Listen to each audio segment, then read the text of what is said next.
성도 여러분 안녕하세요. 2월 23일 목요일 아침 말씀 시간입니다. 오늘 함께 하실 하나님 말씀은 마태복음 13장 18절에서 30절까지 말씀입니다. 그 가운데 24절부터 30절까지 말씀을 봉독하여 드리겠습니다.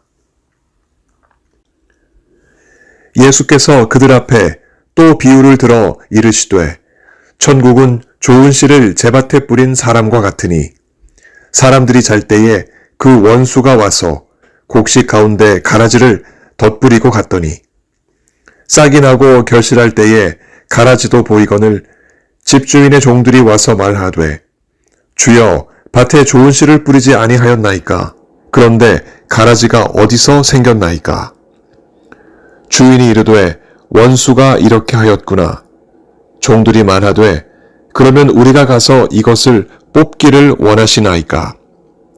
주인이 이르되 가만두라.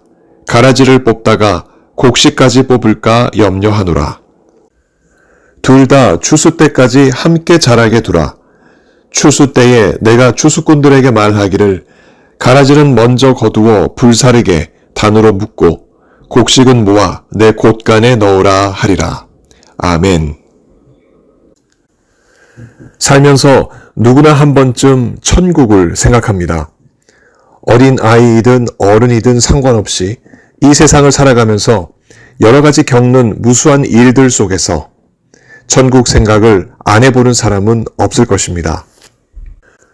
학교 공부에 힘겨워하는 아이들, 결혼과 직장 생활에 여러 가지 큰 문제를 안고 살아가고 있는 청년들, 가정의 크고 작은 문제와 그리고 건강 문제로 힘겨워하고 있는 중년과 노년의 어르신들, 그분들 마음속에 천국은 한 번쯤 생각나는 주제입니다. 그러나 천국 하면 가고 싶다는 생각이 주된 생각이지 과연 천국이 무엇인가 하는 생각은 그 다음이 아닙니까? 막연하게 그저 천국에 가고 싶다는 생각이 많은 사람들의 마음에 지배적으로 자리하고 있습니다. 그런데 과연 천국은 무엇일까요? 예수님은 오늘 본문에서 천국을 두고 어떤 장소적 개념이 아닌 자기 자신으로 천국을 비유하여 설명하십니다. 24절에서 이렇게 말씀하십니다. 천국은 좋은 씨를 제밭에 뿌린 사람과 같으니. 예수님은 천국을 자신과 동일하게 여기십니다. 이를 좀 더 상세히 살펴보자면 좋은 씨를 자기 밭에 뿌린 사람은 예수님 자신을 가리킵니다. 또 그 예수님과 같은 것이 천국이라 말씀하시면서 천국은 곧 예수님 자신이신 것을 비유하십니다. 그리고 예수님이 자신의 밭에 뿌리신 좋은 씨는 천국의 아들들이며 예수님 소유의 그 밭은 세상을 의미합니다. 그런데 문제가 생겼습니다. 예수님은 비유로 이렇게 계속하여 말씀하십니다. 밤에 아무도 밭에 없는 틈을 타서 원수가 그 밭에 들어와 25절 말씀 곡식 가운데 가라지를 덧뿌리고 간 것, 바로 그 문제입니다. 그 원수는 누구의 원수일까요? 그 밭 주인이신 예수님, 곧 천국이신 예수님을 대적하는 원수 사탄을 의미합니다. 사탄은 하나님을 대적하는 존재입니다. 하나님께서 세상을 지으시고 운행하실 때 이미 사탄은 하나님을 대적해 왔습니다. 아름다운 에덴 동산에서 살던 하와를 꿰어서 하나님의 말씀을 어기게 만들어 죄를 덧입게 했고 인류를 하나님께 등지게 했으니 에덴 동산에서 쫓겨나게 만들었던 그 사탄, 그 원수가 천국 말씀을 이 땅에서 선포하시는 예수님의 사역에도 어김없이 등장하여 예수님의 일을 방해합니다. 그러면 어떻게 그 원수는 예수님의 일을 방해할까요? 예수님이 밭에 뿌리신 좋은 씨들 위에 가라지를 뿌리는 짓이 바로 그 방법입니다. 뿌려진 좋은 씨는 추수 때에 좋은 열매로 이어집니다. 하지만 가라지는 다릅니다. 가라지는 좋은 씨가 아니기에 아무리 돌봄을 받아도 좋은 열매를 맺을 수 없습니다. 이 가라지는 흔히 밀밭에서 자라는 독보리를 의미하는데요. 독보리는 자라면서 유난히 검은색을 띱니다. 그 색은 이제 시간이 지나 추수할 때가 되면 농부들의 눈에 확연히 드러나게 됩니다. 누렇게 익은 좋은 열매와 한눈에 구분이 되는 것이지요. 그렇게 거두어들인 독보리는 먹을 수 없어서 보통은 땔감으로 활용됩니다. 이렇게 먹을 수 없는 가라지 씨앗을 좋은 씨앗 위로 원수가 뿌리고 간 것입니다. 이 가라지는 무엇을 상징하는 것일까요? 예수님이 뿌리신 좋은 씨가 천국의 자녀들을 의미하는 반면에 사탄이 뿌린 이 가라지는 악한 자의 자녀들을 말합니다. 예수님의 밭에, 다시 말해 예수님이 다스리시는 세상에 악한 자의 자녀들이 동시에 심겨져서 살아가는 현상을 말하는 것입니다. 이렇게 사탄이 밤에 몰래 예수님의 밭에 들어와 가라지를 뿌리고 간 이 사실을 과연 누가 알아챘을까요? 예수님 외에는 아는 자가 아무도 없었습니다.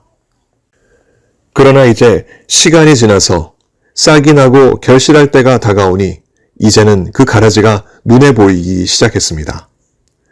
밭에서 일하는 종들의 눈에 먼저 가라지가 선명하게 들어왔습니다.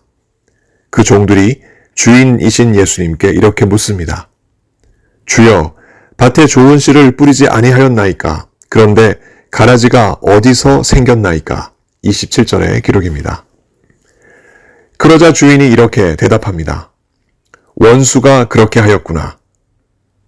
종들이 다시 주인에게 되묻습니다. 그러면 우리가 가서 이것을 뽑기를 원하시나이까? 28절의 기록입니다. 다시 말하지만 주인은 이미 원수가 가라지를 덧뿌린 것을 알고 있었습니다. 그럼에도 종들에게 잡초 제거제를 뿌리거나 미리미리 가라지를 뽑아내라는 명령을 내리지 않고 묵묵히 때를 기다려 왔습니다. 하지만 종들의 입장은 다소 다릅니다.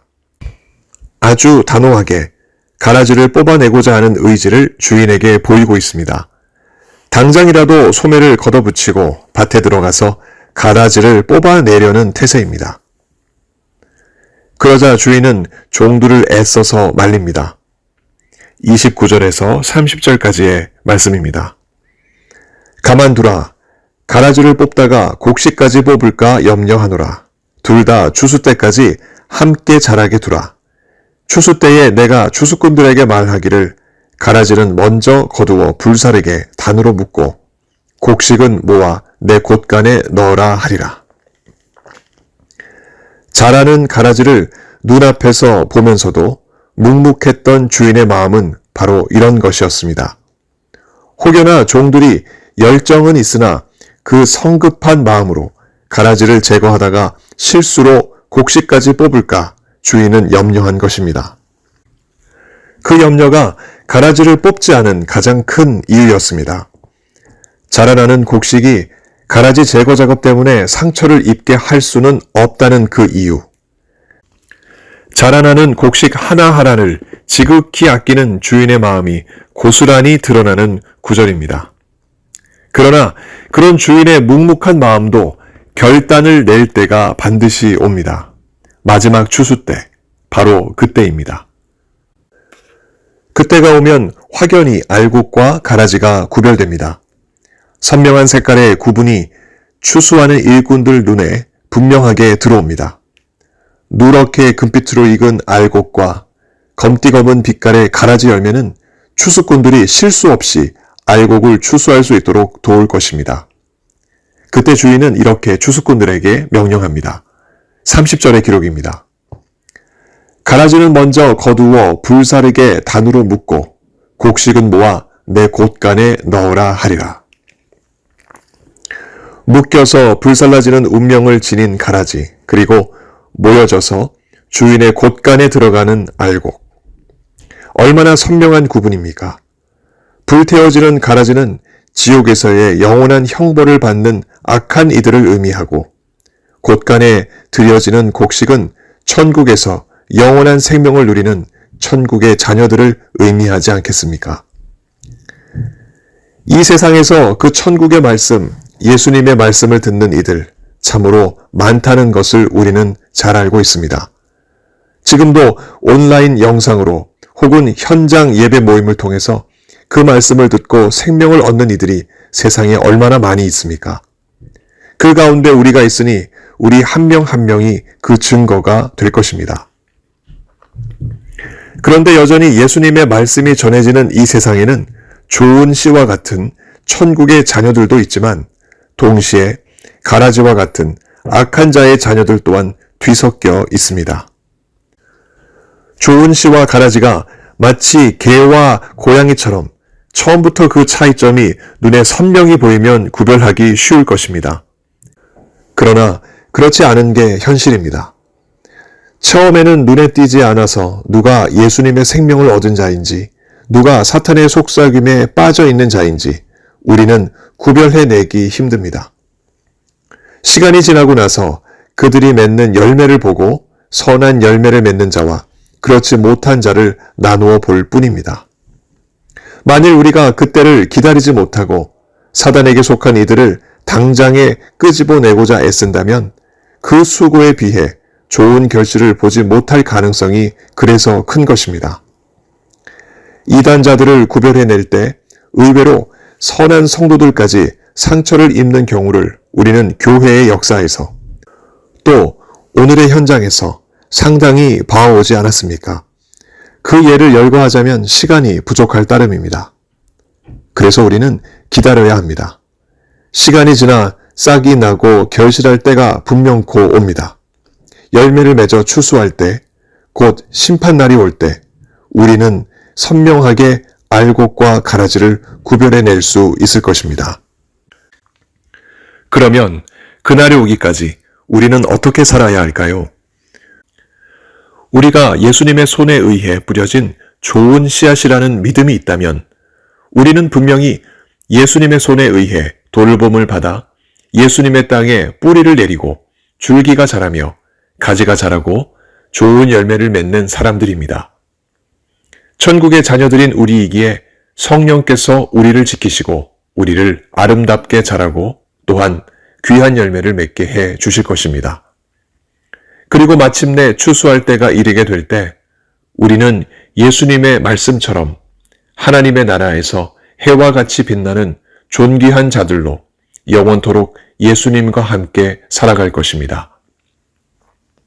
이 믿음을 가진 우리이기에 우리는 이미 예수님을 가진 자들이요 천국을 가진 자들입니다.